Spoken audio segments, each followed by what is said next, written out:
Estamos de volta no seu ponto D. No seu ponto D, no meu ponto, sei lá, a gente está aqui de volta. Nós temos essa série de entrevistas falando sobre a pandemia, né? A ideia você já sabe, mas eu vou repetir, se você não viu nenhum outro episódio, você já fica sabendo aqui, né? A gente quer deixar registrado o que está acontecendo e o que aconteceu nesse momento. Estamos gravando esse show no dia 29 de outubro. E tudo que você vai ouvir falar aqui é relativo a 29 de outubro de 2020. Né? Minha convidada de hoje é a Larissa Werneck, direto da Cidade do México. E aí, Larissa, tudo bom? Tudo bem. Eu coloco assim que é 29 de outubro, porque a minha ideia, o meu sonho é que a pessoa lá em 2120, quando ele for ver esse show num holograma, quando tiver uma outra peste, ele sabe o que aconteceu na vida de pessoas normais nessa peste, né? Como é que você está aí? Precisamos deixar discos, né, nas Tem que ter. Aí eu falei isso com a menina que eu gravei no Japão, ela falou assim, aqui já tem. Eu falei, pô, corta a entrevista. Ela falou que já tem muito... comigo. Você falou, não acaba comigo, pô. Não, ela falou que no Japão já, a imagem holográfica, né, já rola normal. Eu falei assim, que isso? Que normal aonde, colega? Entendeu? Mas e aí, como é que você está, Larissa? Obrigado por vir mais uma vez aqui para a gente bater mais um papo. E sempre. Eu sei que sua agenda é super ocupada, mas me diz aí, como é que estão as coisas aonde você vive? Como é que estão as coisas na Cidade do México com relação à pandemia? Bom, não estão fáceis, a pandemia aqui não está estagnada, ela não está parada, eu não sei nem te dizer se a gente está em segunda onda ou não, porque para mim está numa onda só. Está que nem aqui, tudo na mesma onda. O México já tem mais de 900 mil casos de Covid, já são mais de 50 mil mortos. O país ele está dividido, Douglas, em sinais, né? Acho que a maioria dos países está assim. Aqui a gente chama de semáforo. Então, semáforo amarelo, semáforo laranja, semáforo vermelho e verde. O país inteiro está basicamente no amarelo, no laranja, perdão, no vermelho, um estado, acho, no amarelo, ou seja, o nível de contágio ainda é muito alto. O número a hospitalização ainda é alta, mas a vida já tem cerca de um mês aí começa a voltar.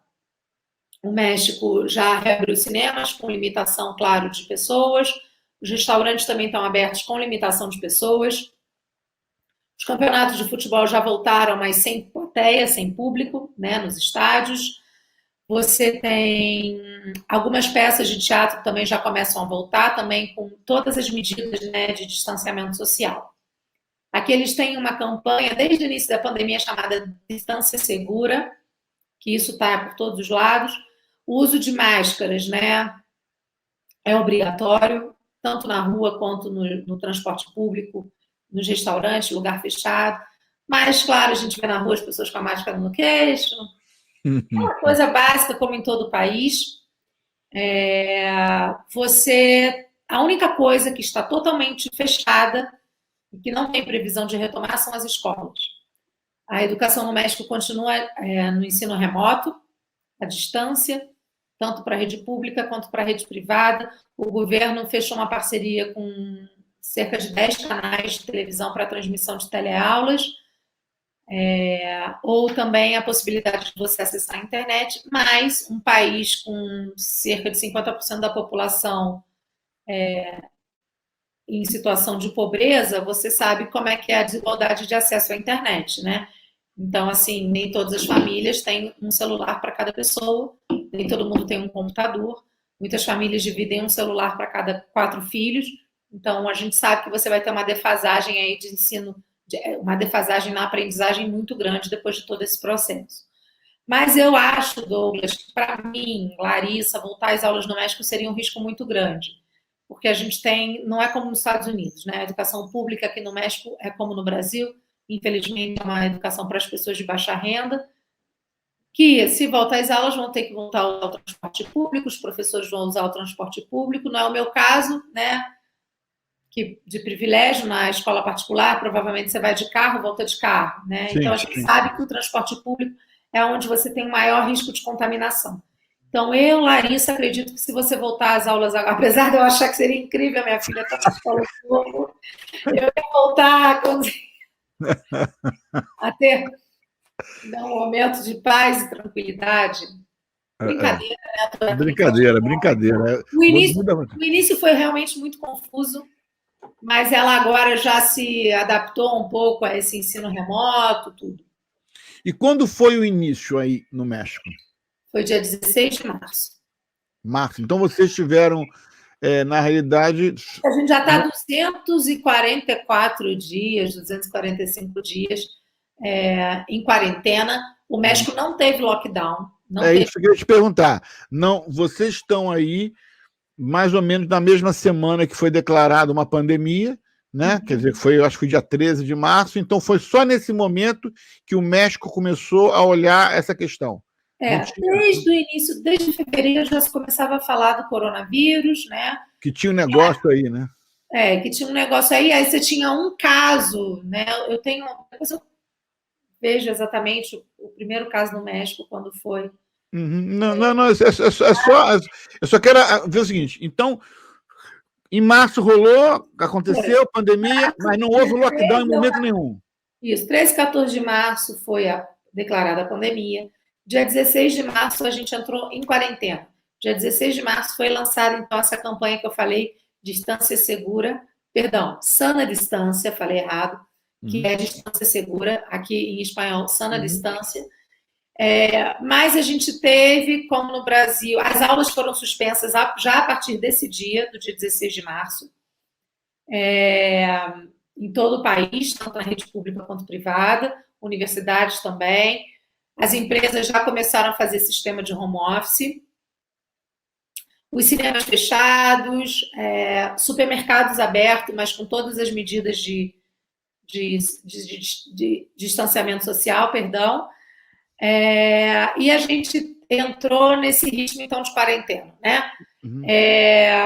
O México, o presidente do México, López Obrador, ele teve uma posição negacionista no início, como muitos presidentes, né? Inclusive o Trump, o próprio Bolsonaro, uma posição muito negacionista.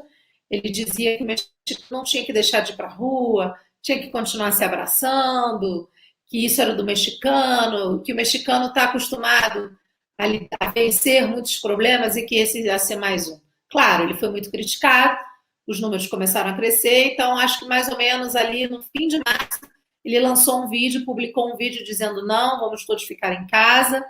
Mudou muito bruscamente a sua postura, porque, claro, tinha que ser mudada, né? Tem uma questão no México que Douglas, o mexicano vive muito na informalidade. Você tem uma informalidade muito grande.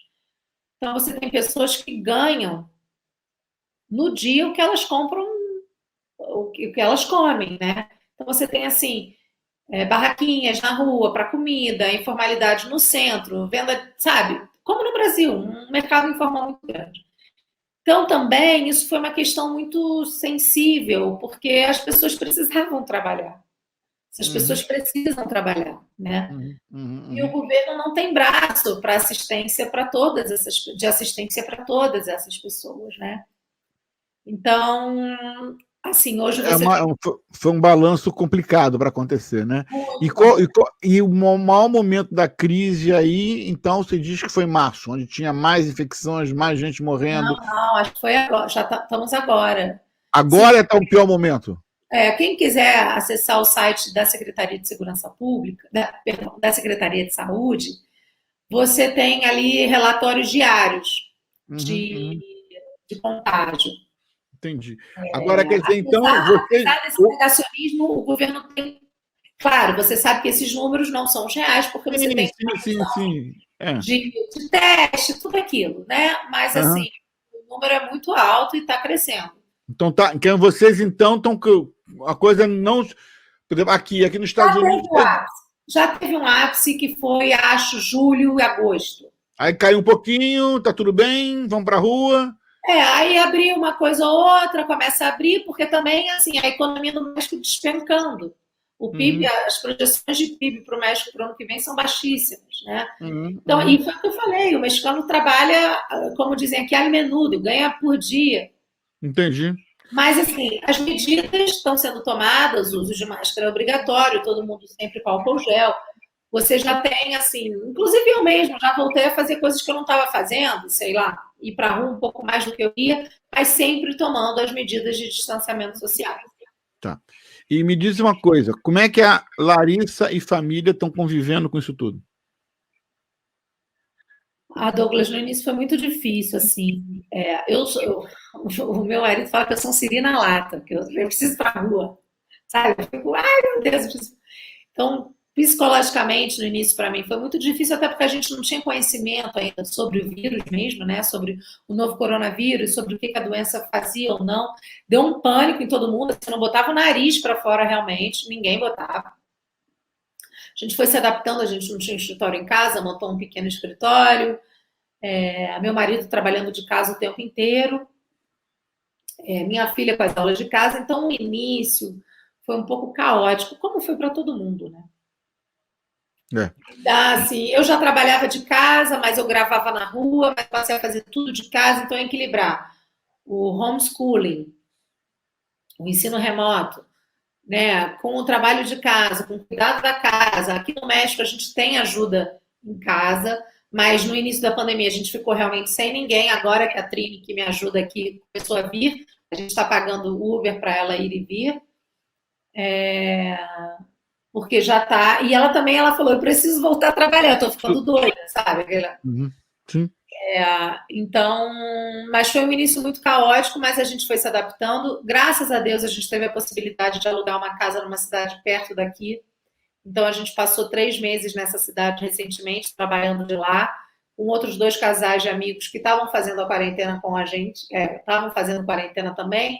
Todo mundo foi saudável para lá. Isso é legal. Então vocês criaram um núcleo para passar o momento junto, né? Criamos, e muito pelas crianças, viu, Douglas? Porque estava ficando muito difícil para elas, assim, sabe? E é o que eu falo, né? Um privilégio poder fazer isso, porque pessoas que moram em apartamentos muito menores que o meu não têm essa possibilidade. Então, assim, digo isso de coração aberto, um privilégio mesmo. Mas eu tive essa possibilidade. Foi muito bom para minha filha, muito bom para a gente. Mas já voltamos para a cidade do México e agora estamos em casa.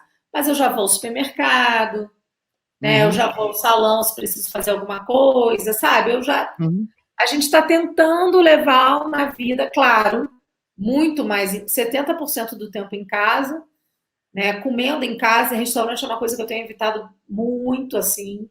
Não tenho cinema ainda, não tenho coragem. Questão de academia, as academias aqui também estão fechadas ainda.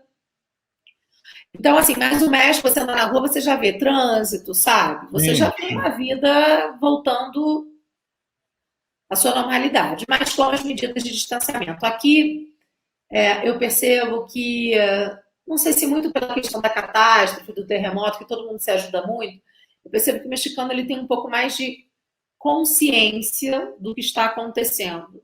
Né? Então, apesar de você ver as pessoas com a máscara aqui embaixo e tal, os centros comerciais, os pequenos comércios, todos tomando medida de distanciamento social, álcool gel, as pessoas com um pouco mais de consciência. Mas, assim, a situação aqui está complicada. Aqui, ontem, dia 28, quem está acompanhando essas entrevistas sabe como é que eu estou agindo. A gente está também que nem você, eu estou até mais, eu estou de repente 80%, 90% em casa, mas de novo, eu sou um privilegiado, moro numa casa, numa localização maravilhosa, meus crianças, não tenho criança pequena em casa para dar uma atenção, quer dizer, tenho trabalhado como louco, porque agora tem mais reuniões do que tinha antes, né? Mas mesmo assim eu estou indo na rua, ontem eu fui na rua, tinha uma reunião na rua, num restaurante que eu conheço e eu sei que é bem grande e imaginei que na hora do almoço realmente fosse estar vazio. Desci, a Interstate estava bem, a nossa rodovia estava bem normal, não vou dizer que estava normal, né, mas estava bem cheia. Cheguei na cidade, Bem, o restaurante estava vazio. Tinha uma mesa que era a nossa mesa e a mesa de uma outra mesa distante lá. E conversei depois com o dono e tal. Ele falou para mim: olha, Douglas, está aberto, mas ninguém vem. Entendeu? E quando vem, vem rápido, sai. E agora eu senti. Aí eu saí, né? Porque eu não sou de ferro, fui no Mercadinho Brasileiro comprar paçoca, entendeu? Ai, para, que eu amo paçoca. Mandar uma caixa para você de contrabando. E aí. Aqui eu não encontro paçoca. Não, aí que tem um mercado. Aí quando eu cheguei lá, todo mundo de máscara e tal, mas eu notei que já estão apertando um botão já de tá normal, matamos a Covid. Pá, entendeu? Olha, eu queria fazer um ajuste aqui numa informação que eu dei, acabei de pesquisar aqui, dos números reais, tá? Os dados sempre eles lançam no dia à noite, 7 da noite. Então, esses números são de ontem, 28 de outubro, 7 da noite. São mais de 906 mil casos e 90 mil mortes no México. Caraca. A cidade do México concentra o maior número de casos. O México é o quarto país em número absoluto de mortos. E a gente já chegou a ser o terceiro, né? Acho que agora é a Índia. O engraçado que o cara que eu almocei ontem é um senhorzinho, né? Deve estar lá com seus 70 e tantos anos. Ele falou assim, e eu falei assim, e aí, como é que estão as coisas? Não, estamos bem, eu e minha esposa estamos bem, estamos... Pô, ele mora em frente ao canal, né? Aí, estamos bem, maravilhosos e tal. Temos feito algumas viagens. Você não está viajando, não? Eu falei assim, não. Ah, não, eu estive em Nova York agora, recentemente, e aí, como Nova York não está aceitando passageiro da Flórida, nós fomos para Filadélfia, de Filadélfia alugamos um carro, mas está tudo fechado. Aliás, para falar a verdade, tô doido para ir a Manhattan, ver que Manhattan fechada, mas já senti que é um clima, é um climão, né? Tem que entrar lá como como é que é? Tem que entrar lá como imigrante legal. Tem que parar na Filadélfia, pegar um carro. Aí ele estava falando, aí ele me fala uma pérola no final, falou assim: ainda bem que Boca Raton é uma cidade republicana, nós não temos esse medo. Aí eu falei, bom. Você nem comenta, né? Você fala, ok, querido. Eu vou perder meu tempo, cara.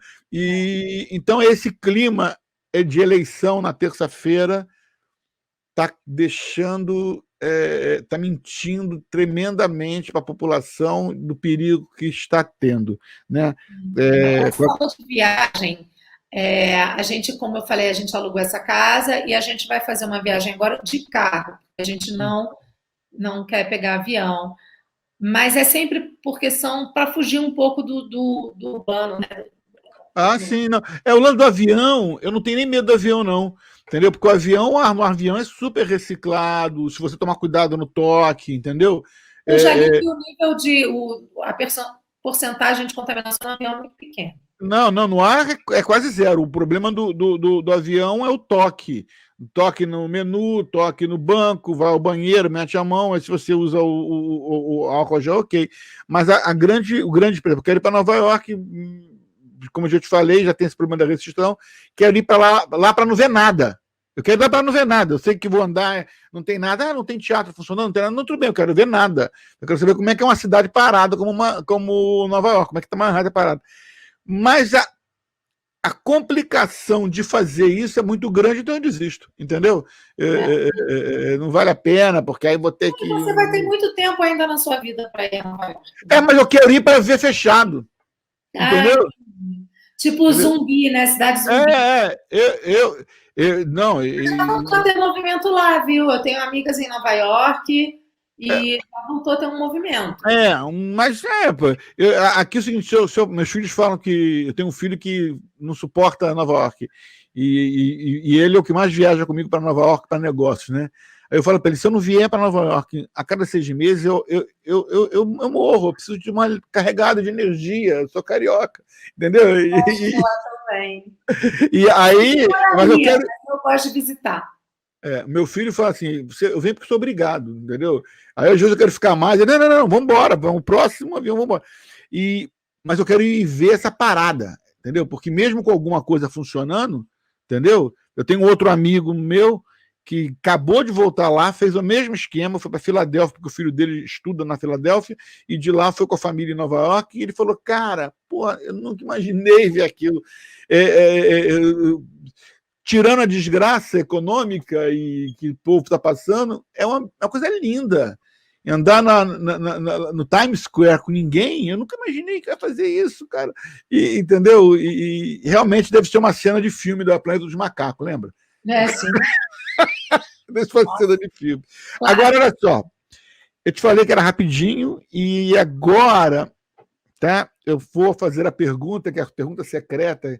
Por isso que eu não publiquei ainda essa série, porque essa pergunta é secreta. Eu quero que cada um responda no susto, que nem você. O que você teria feito? Gente, coisas do home office. Gente, isso é pandemia, cara. Eu tô impressionado como é que sua filha ainda não entrou aí, pô. Ela é muito... de entrar e falou, mamãe, hoje a aula foi nota 0, tá? Falou assim. Poxa, eu estava imaginando ela entrar aí, dar um leuzinho. Normal. Vamos lá. Se você, antes de março, antes de fevereiro, se você soubesse que nós estaríamos passando por tudo isso que nós estamos passando, o que você teria feito? Cara, não sei o que eu teria feito. Teria preparado, feito alguma preparação, né? Eu acho que eu teria me preparado mais psicologicamente, eu teria, de repente, trazido minha mãe para cá, sabe? Mas também não posso, que tem minha avó, essas coisas.